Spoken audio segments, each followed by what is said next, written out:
Un à un, ils sont pris en charge par les secours. Les adeptes de Bundundia Congo, mouvement politico-religieux, ont tenté de protéger la maison de leur chef spirituel, située en plein Kinshasa.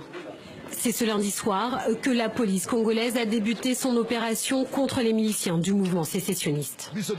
Nous étions surpris d'apprendre que la police venait d'attaquer nos éléments qui montaient la garde de la résidence de notre chef.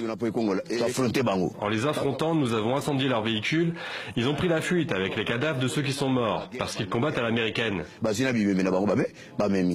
Aux abords de la résidence du chef mystique, ses adeptes et les forces de l'ordre se font face.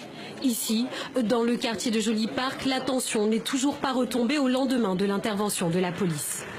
Depuis quelques semaines, une vidéo circule sur les réseaux sociaux où le chef du mouvement politico-religieux émet des doutes sur la nationalité de Joseph Kabila. Le pouvoir accuse Bundundia Mayala, la branche politique du mouvement religieux Bundundia Congo, interdit depuis 2007, d'outrage au chef de l'État et de xénophobie. La justice s'étant saisie de cette question a décidé d'accomplir certains devoirs, comme des perquisitions, comme des interpellations, pour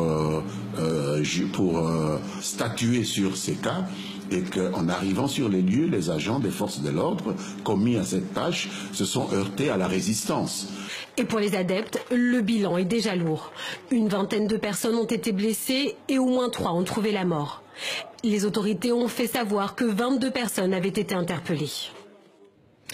Des violences également dans le Kasaï central en RDC. Toujours une dizaine de partisans présumés d'un chef coutumier assassiné ont été tués hier par les forces de sécurité, ce qui fait une centaine de morts en une semaine.